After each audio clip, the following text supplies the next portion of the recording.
আমার মায়ের 2টা মোরগ আছে। মোরগ 2টা দিয়ে আজকে রোস্ট রান্না করা হবে।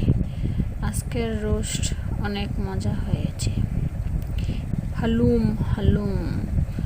বাঘ মামা, আপনার কাছে আসছিলাম। কেন?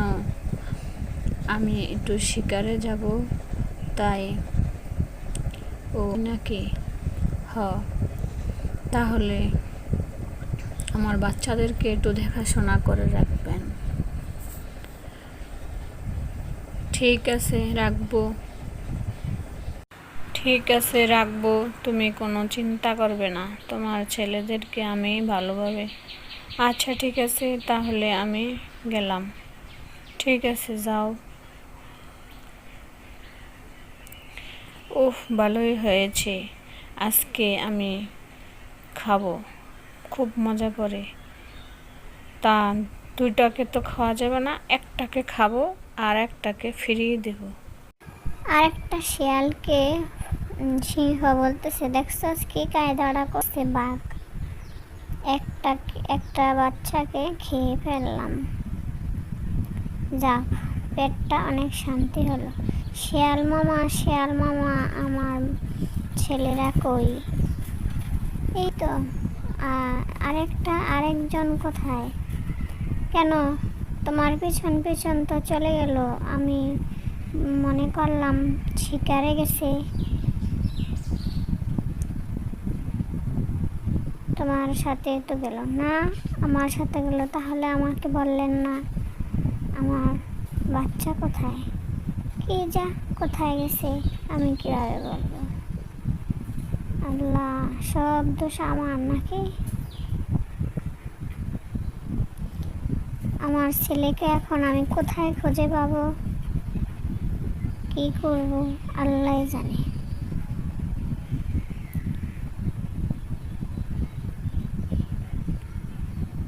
শিয়াল এখন চিন্তিত, কোথায় গেলে পাবো আমার ছেলেকে?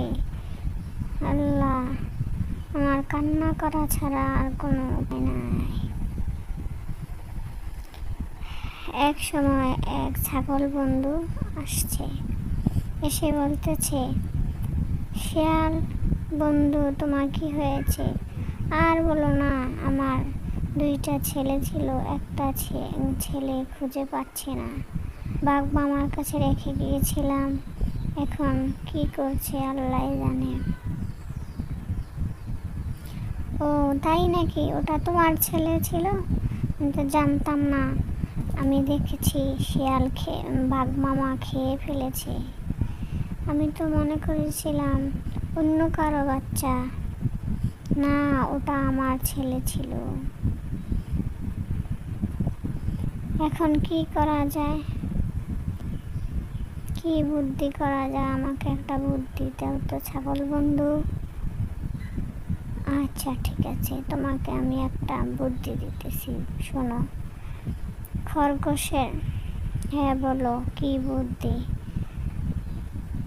বুদ্ধি দিব আমাকে বলো। খরগোশের মধ্যে বিষ মিশিয়ে দাও।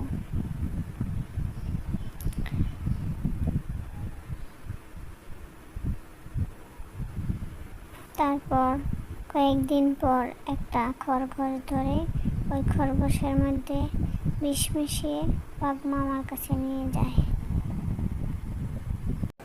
বাঘ মামা, তোমার জন্য উপহার নিয়ে এসেছি। দেখো কত সুন্দর উপহার। তাই নাকি? কি দেখি, কি এনেছ? শিয়াল আমার সাথে চালাকি করছে না তো? তাও খিদা লেগেছে, খেয়ে ফেলি। অনেক দিন ধরে কিছু খাই না, পেটটা ঠান্ডা হয়ে গেল খেয়ে। শরীরটা এমন লাগতেছে কেন? শিয়াল কি চালাকি করলো আমার সাথে? আমাকে কি খাওয়াইলো? নে, আমার ছেলেকে খেয়ে